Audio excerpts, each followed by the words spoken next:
est offert par DACO SARL, société d'expertise comptable et de fiscalité.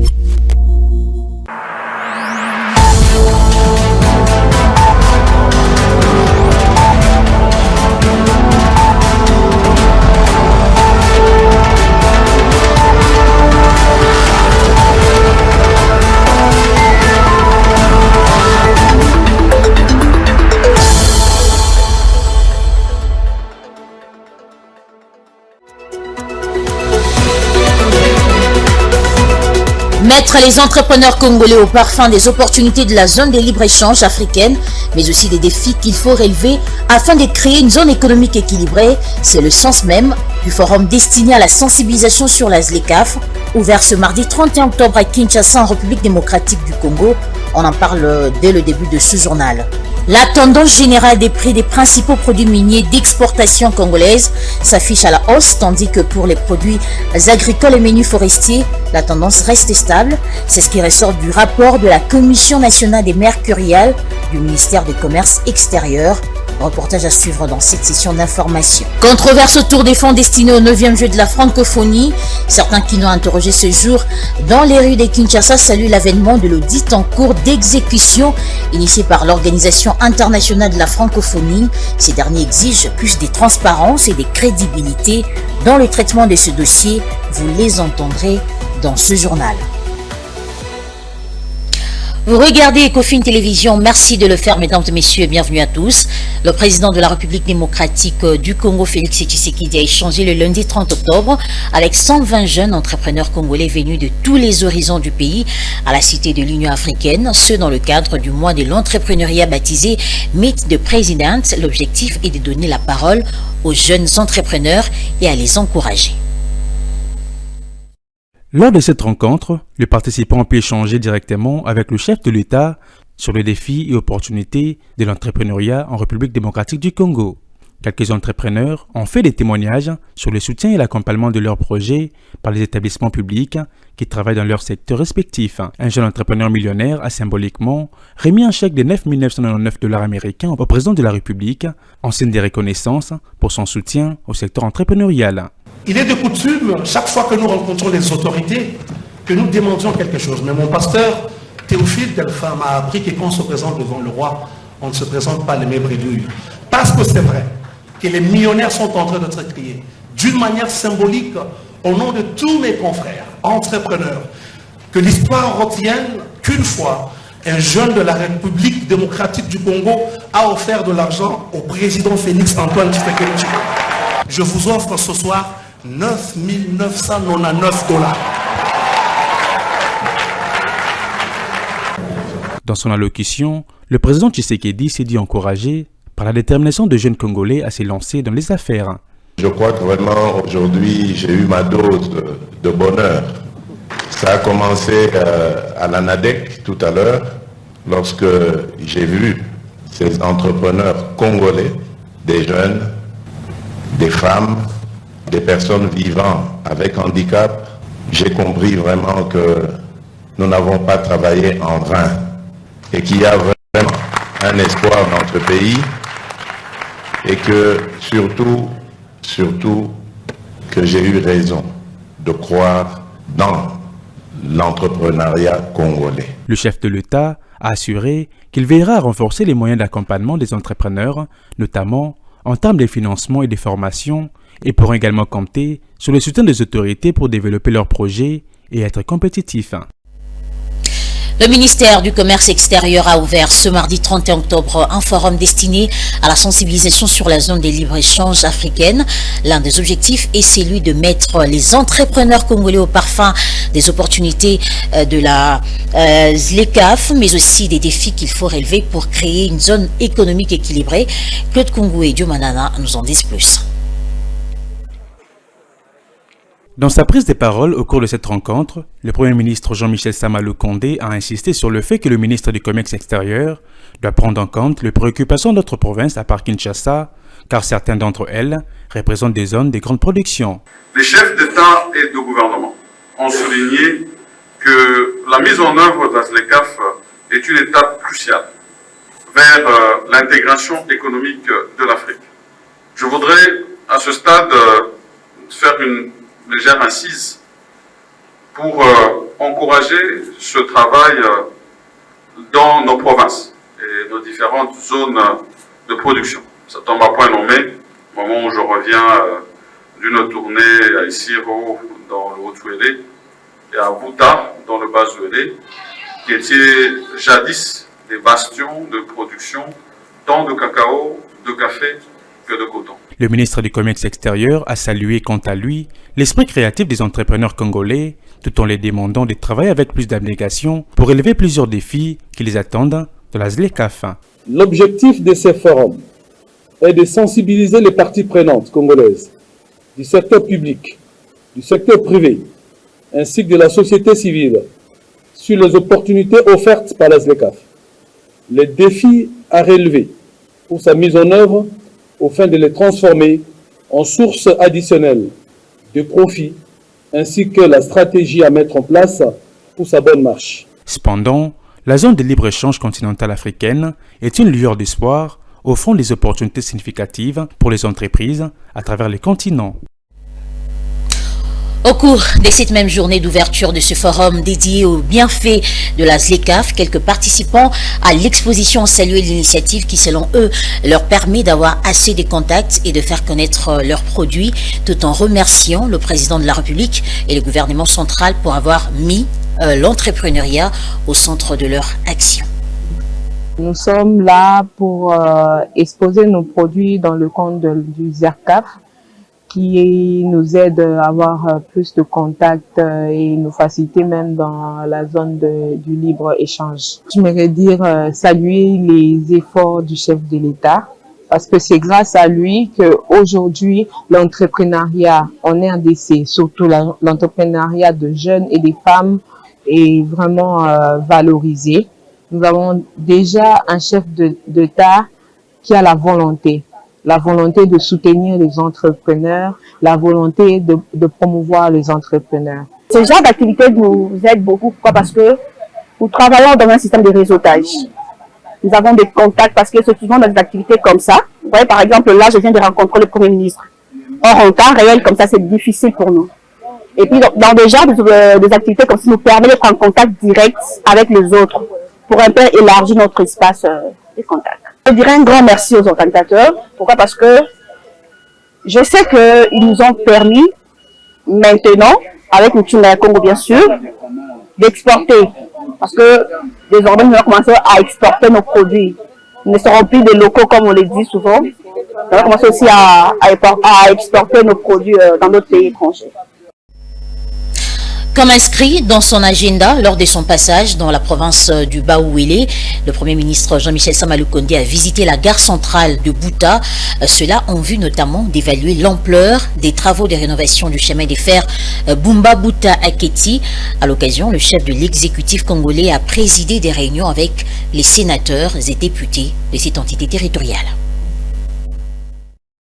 Après avoir passé un moment de communion avec la population du Bas-Ouélé, le chef de l'exécutif congolais s'est rendu à la gare centrale de Bouta. L'objectif de cette visite, évaluer l'ampleur de prochains travaux de rénovation du chemin de fer Bumba-Bouta-Aketi. Sur place, il a fait l'état de lieu de ces infrastructures dont l'existence remonte à de cela près d'un siècle, tout comme le chemin de fer qui s'y trouve et dont l'étroitesse et l'écartement de ces rails ne s'adaptent pas au modèle des locomotives actuelles, d'où la décision de garder cette gare et ces rails comme un musée. Toujours dans le cadre de sa tournée, Jean-Michel Sama Lukonde a poursuivi la réunion du Conseil provincial de sécurité de la province, élargie à d'autres membres. Les questions sur la situation socio-économique de Bas-Ouélé étaient passées au crible des échanges. La province connaît de sérieux problèmes en ce qui concerne les infrastructures, y compris les bâtiments de souveraineté.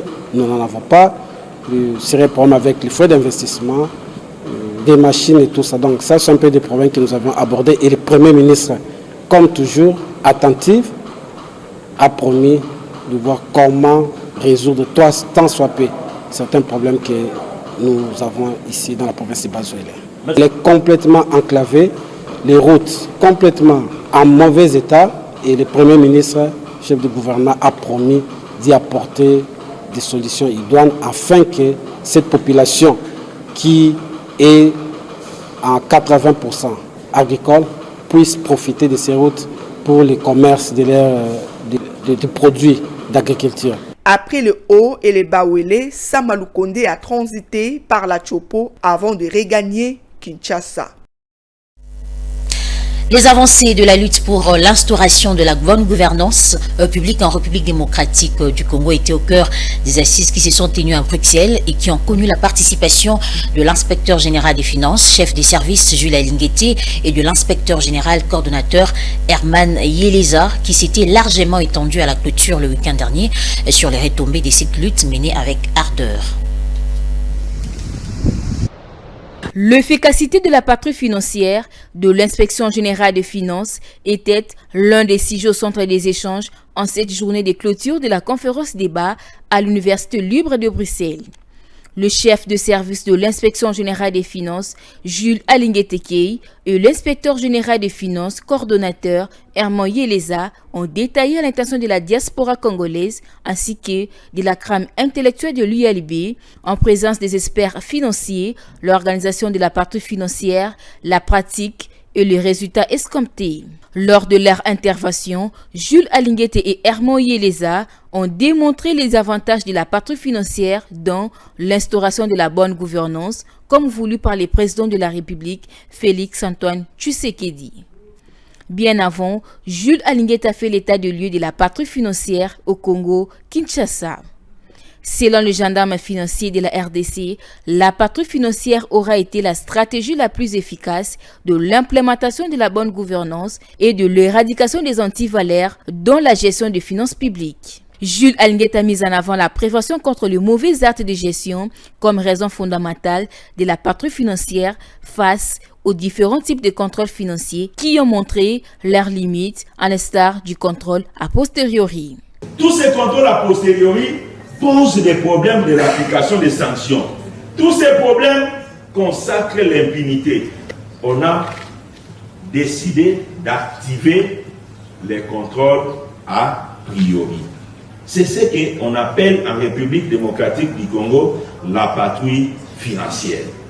Donc, la patrouille financière, c'est un contrôle concomitant, un contrôle a priori qui a pour objectif d'empêcher aux gestionnaires de poser des actes d'irrégularité. Pour sa part, le coordonnateur de l'IGF, Herman Yeleza, a présenté les avancées enregistrées avec la patrouille financière sur les recettes de l'État, sans oublier l'encadrement des dépenses publiques ainsi que la gestion des organismes publics sur le plan financier. Cette conférence a connu au cœur de cette dernière journée la participation des autres intervenants de haut niveau. Et pour tout couronner, le shérif des finances congolaises, Jules Alinguete, a reçu le prix des mérites lui décerné par les étudiants congolais vivant en Belgique. Je l'ai dit au sommaire de ce journal, selon le dernier rapport bien sûr de la Commission nationale des mercuriales du ministère de Commerce extérieur de la RDC, la tendance générale des prix des principaux produits miniers d'exportation congolaise s'affiche à la hausse, tandis que pour les produits agricoles et menus forestiers, la tendance reste stable pour la majorité des produits. Jean Smilaï pour le commentaire. En effet, les prix du cuivre connaissent une baisse sur les marchés internationaux au cours de cette période en se négociant à 7 896,60 $ américains contre 7 919,55 $ américains la semaine passée, soit une baisse de moins 0,29% la tonne. Les autres produits miniers à savoir les cobaltes, le thym, l'or, l'argent et les tantales connaissent une hausse sur les marchés internationaux au cours de cette même période. Ces produits se négocient respectivement à 32 733 $ américains contre 32 730, soit une augmentation de 0,01% la tonne pour les cobaltes. 24 939 $ contre 24 686 $, soit une hausse de 1,02% la tonne pour les thym. 63,76 $ américains contre 61,19 $, soit une augmentation de 4,20% les grammes pour le minerai d'argent. 0,75 $ contre 0,72 $, soit une hausse des prix de 4,17% les grammes pour le minerai d'argent. À la suite du sommet de 3 grands bassins forestiers tropicaux de la planète organisé au centre des conférences de Kintele à Brazzaville en République du Congo, assises qui se sont déroulées du 26 au 28 octobre 2023 et qui ont connu la participation de la RDC, les résolutions prises ont tourné autour de cet engagement repris dans la déclaration finale et conjointe issue des travaux de cette rencontre. Nous nous engageons sur les 7 éléments suivants. 1. Reconnaître l'utilité d'une coopération renforcée entre les 3 bassins. 2. Reconnaître la gestion souveraine de la biodiversité, des forêts et des ressources associées des pays qui composent les 3 bassins sans préjudice de l'ouverture à recevoir une coopération extérieure dans les enjeux prioritaires qui définissent en cette qualité ou d'un commun accord au niveau régional ou des 3 bassins. 3. Développer ensemble des solutions ad hoc sur le plan institutionnel, diplomatique, juridique, scientifique, technique et technologique adaptées aux défis spécifiques de chaque État et de chaque bassin. 4. Mutualiser et capitaliser sur les connaissances, les expériences, les ressources et les acquis existants dans chacun des bassins. 5. Associer dans une logique inclusive l'ensemble des États et autorités nationales incluant les peuples autochtones, les jeunes, les femmes, la société civile, les organisations non gouvernementales, les milieux universitaires et de recherche, les collectivités locales et les secteurs privés. 6. Encourager la mobilisation financière et le développement de mécanismes de financement traditionnels et innovants. Enfin, 7. Instaurer un système de rémunération pérenne des services écosystémiques rendus par les 3 bassins. Tout à fait autre chose à signaler dans ce journal. La Cour constitutionnelle s'est prononcée le lundi 30 octobre 2023 sur les différents contentieux électoraux pour la requête du candidat président Seth Kikouni contre le président de la République et candidat à sa propre succession. La Cour l'a déclaré recevable mais non fondée, autant pour les charges pesant sur l'autre candidat à la course présidentielle de décembre 2023, Moïse Katumbi. Plus de détails dans cet élément. Plusieurs affaires étaient sur la table des juges constitutionnels. Il s'agit notamment de la requête du candidat président de la République, Seth Kikouni, contre le président en exercice, qui accuse de se présenter sous 2 identités différentes à l'élection de 2018, comme à celle de 2023. Après avoir écouté les avocats des requérants, la partie des défenderesse et les experts de la CENI, la Cour s'est finalement prononcée sur les différentes affaires. Pour celle de Kikouni, la Cour, après avis du procureur général, l'a jugée recevable, mais non fondée. La Cour constitutionnelle siégeant en matière de contentieux des candidatures à l'élection présidentielle, après avis du procureur général, se déclare compétente, dit la présente requête recevable mais non fondée. De même, pour la requête contre les candidats à l'élection présidentielle, Moïse Katumbi. Après avis du procureur général, se déclare compétente, dit la présente requête recevable mais non fondée. Signalant par ailleurs que les candidatures autrefois rejetées par la Commission électorale nationale indépendante de Manguila Enoch et Joël Billet ont été repêchées et la liste définitive est attendue incessamment. S'enquérir de l'état des préparatifs des élections générales de décembre 2023, c'est l'objectif de la vision d'une délégation de la communauté économique des États d'Afrique centrale à la Commission électorale nationale indépendante ce mardi 30 octobre. Reçue par le président de la centrale électorale des Nicadima, cette délégation a noté avec satisfaction les avancées enregistrées dans ce cadre. Une délégation de la CAC conduite par moi-même.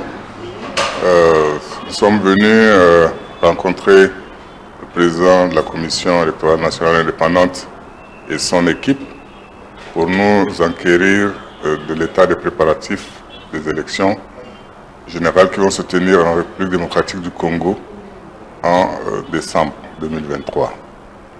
nous nous sommes entretenus avec le président sur les différents aspects de ces préparatifs.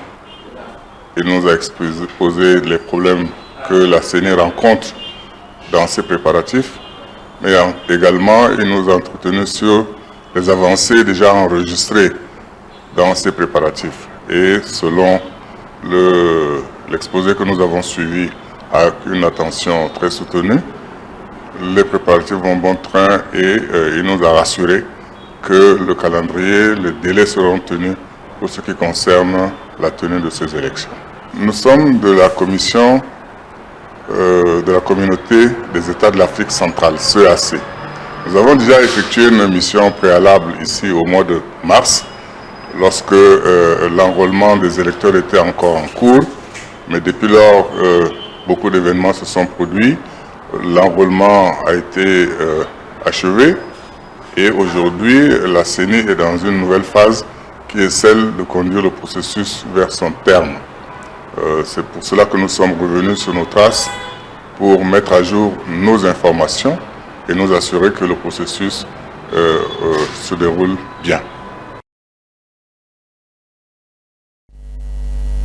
Après la controverse autour des fonds alloués au 9e Jeu de la francophonie, l'opinion salue l'avènement de l'audit en cours d'exécution initié par l'Organisation internationale de la francophonie. À l'occasion, elle exige plus de transparence et de crédibilité dans le traitement de ce dossier, mais surtout souhaite que les éclaircissements soient apportés à ce sujet. Tirer la situation au clair, c'est tout ce qu'exige la population sur la controverse liée au fonds alloué au 9e Jeu de la francophonie. Le flou autour du budget initial alloué à ces jeux continue de défrayer la chronique. Pourtant, ces jeux ont participé à redorer tant soit peu l'image du pays à l'échelle internationale. Occasion une fois de plus, pour elle, d'exiger plus de transparence et de crédibilité dans le traitement de ce dossier. Nous ne pouvons qu'encourager l'OIF pour procéder juste à l'audit. C'est l'audit qui pourra vraiment nous fixer. Aussi longtemps qu'il y a déjà des sons de cloche, ça peut nous dire déjà il y a quelque chose qui ne va pas. De l'autre côté, on parle de 300 quelques millions, de l'autre côté, on parle de 70 millions. Vous trouvez qu'il y a quand même une divergence. Il y a déjà une divergence. À ce moment-là, on doit juste procéder à l'audit pour que nous puissions vraiment être éclairés. Voilà. Et le gouvernement doit travailler pour le bien-être de la population. À chaque fois qu'on alloue quand même une somme quelconque pour réaliser quelque chose, vraiment, ils doivent s'y mettre. Ils doivent vraiment utiliser tous les fonds pour que la chose soit vraiment bien faite. Que le bien fait, je m'excuse, dans le sens que la population soit bénéficiaire. Je propose de la justice suivre ces cas-là avec les auditeurs par rapport à cette fonds-là qui était détourné. Pour dire que c'est déjà détourné parce que des langages différents. Quelque part, le X, Y, il part toujours même organisation, qui part déjà un peu ambigu par rapport à cette affaire pour laquelle là, je demande à la justice avec l'audit suivre ça de près. Signalons que malgré les effets palpables de la bonne organisation de ce jeu de la francophonie, les attentes restent grandes sur la transparence autour des fonds alloués. Mesdames et messieurs, place à présent à la revue de presse.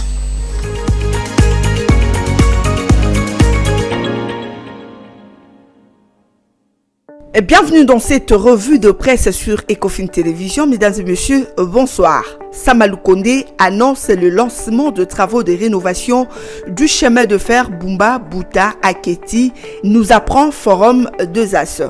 Le Premier ministre Jean-Michel Samalou Kondé a visité la gare centrale de Bouta pour booster le lancement de travaux de rénovation du chemin de fer Bumba-Bouta à Kéti. En effet, écrit le journal, l'ancien chemin de fer vieux de près d'un siècle, construit en 1924, n'est plus adapté au passage de trains modernes du fait de l'étroitesse de l'écartement de ces rails qui suivaient les modèles des locomotives de l'époque de 1920.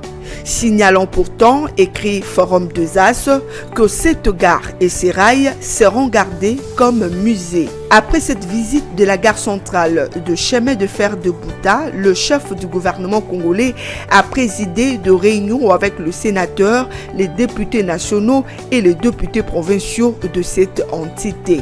Il s'est de rappeler que commencer la veille avec la réunion du Conseil provincial de sécurité de la province du Bawele, élargie également, écrit le journal, à d'autres membres qui avaient présidé les activités du Premier ministre à Bouta se sont poursuivies ces jours avec cette visite et les différentes réunions qu'il a eues avec le représentant du peuple du Bawele. Le journal poursuit au regard de l'état de lieu qui lui avait été présenté et le problème soulevé par les autorités de cette province, au nombre de quels figurait également la question des infrastructures de transport pour une province à vocation agricole où se pose le problème d'évacuation de produits. Le Premier ministre qui avait promis, précise le journal, d'y apporter des réponses, a démontré à travers cette visite de la gare sa détermination à ne ménager aucun effort quant à ce. Bouclant sa tournée dans le Haut et le Bawele, le chef du gouvernement est passé par Kisangani, chef-lieu de la Chopo, pour retourner à Kinshasa, la capitale, conclut Forum 2As. Sans surprise, la presse parue ce mardi également est revenue sur les différentes décisions prises par la Cour constitutionnelle. L'Avenir, pour sa part, écrit « La Cour constitutionnelle valide le 26 candidatures ». Le confrère écrit, alors que jusque-là, 2 candidatures faisaient perdre en conjoncture, celle de Moïse Katumbi et celle du président sortant Félix Tshisekedi, grande a été la surprise de voir la Cour constitutionnelle valider non pas 24 candidatures, mais plutôt 26. Le requérant sollicitait à la Cour la disqualification de la candidature du président sortant pour défaut de qualité. Quant à la candidature de Moïse Katumbi, ce dernier est accusé de fausse nationalité par Noël Tchani. Le journal note la surprise de nombre d'observateurs réside plutôt sur l'apparition de candidatures de Joël Bilé et Enoch Ngila. Ce qui fait que nombre d'observateurs parlent des surprises n'étant pas partie prenante de délibération de la Cour constitutionnelle, seule dotée des compétences en matière électorale pour juger de la régularité, conclut le journal.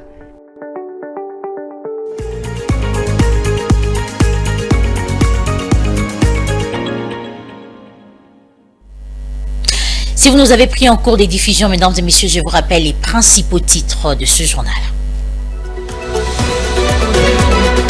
Mettre les entrepreneurs congolais au parfum des opportunités de la zone des libre-échanges africaine, mais aussi des défis qu'il faut relever afin de créer une zone économique équilibrée, c'est le sens même du forum destiné à la sensibilisation sur la ZLECAf, ouvert ce mardi 31 octobre à Kinshasa en République démocratique du Congo. Vous avez suivi les détails dans ce journal. La tendance générale des prix des principaux produits miniers d'exportation congolaise s'affiche à la hausse, tandis que pour les produits agricoles et menus forestiers, la tendance reste stable. C'est ce qui ressort du rapport de la Commission nationale des mercuriales du ministère du Commerce extérieur. Controverse autour des fonds destinés au 9e juillet de la francophonie. Certains qui nous ont interrogés ce jour dans les rues de Kinshasa saluent l'avènement de l'audit en cours d'exécution initié par l'Organisation internationale de la francophonie. Ces derniers exigent plus de transparence et de crédibilité dans le traitement de ce dossier. Et voilà, c'est la fin de ce journal, mesdames et messieurs. Merci à vous de l'avoir suivi. Bonne suite des programmes sur Ecofin Télévision.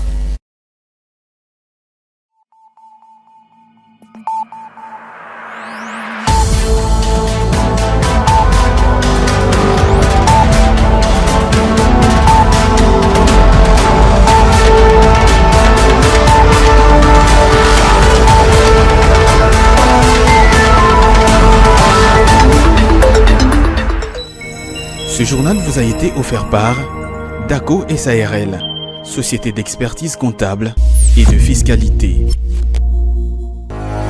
Dans une sphère médiatique, essentiellement tournée vers des contenus généralistes, où l'originalité n'a plus sa place au chapitre, où le secteur de l'économie et finance, pourtant poumon d'un État, sombre dans les oubliettes, voici enfin Ecofin Télévision. Économie et Finances Télévision, votre chaîne thématique essentiellement économique, vous offre un contenu original. Nous traitons des questions monétaires, commerciales, énergétiques, minières, pétrolières et environnementales. Notre créneau, vous proposer des informations, des analyses, des perspectives et prévisions économiques. Ecofin Télévision vous permet également de comprendre la coopération entre les États et les institutions, sans oublier l'épineuse question de la dette. Ecofin Télévision, tout savoir sur les investissements, les échanges commerciaux, la balance commerciale et la balance des paiements, le taux d'échange, l'état des lieux de la lutte contre les détournements des finances publiques, la coopération bilatérale ou multilatérale. Ecofin Télévision vous explique comment l'économie nationale est directement liée à l'économie mondiale. Notre particularité fait notre originalité. C'est pourquoi nous disons Ecofin Télévision, mieux que savoir sur l'économie et finances, comprendre.